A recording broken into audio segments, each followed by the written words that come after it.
Peter, James, John, Paul, the writers of the New Testament, were writing to churches in crisis.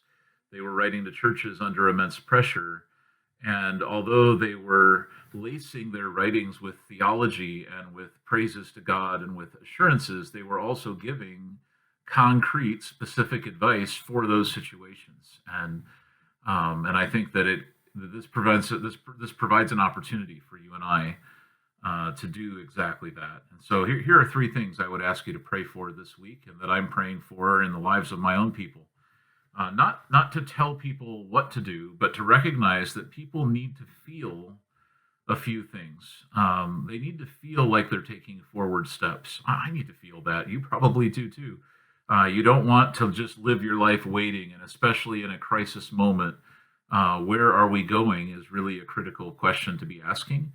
And even if you don't fully have your own answer, or you don't quite know what the answer for your church will be, simply addressing that this Sunday, I believe, could make a difference in people's lives, to challenge people to seek God for their forward steps, rather than just being glued to 24/7 news and absorbing everything that makes them afraid, to set all that aside for a season and simply ask God, what would you like me to do during this time?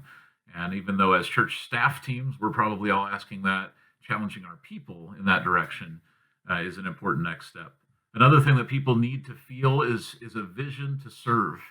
That in their quarantine time, as their kids are home from school, as perhaps they're out of work or in reduced work, that they still can add value to this world and to the people around them. That they can still do work that matters, even if it's not the work they usually do.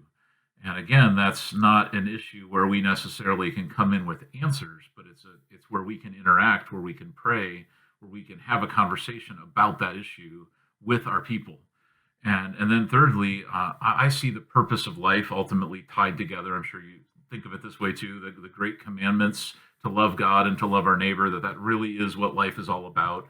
And I see this as an opportunity to continue doing that, but in new ways, and having a conversation with our church families about how we will love one another when we can't necessarily be close together, is a really important conversation. And we as leaders get to take that bold step forward first and start that discussion.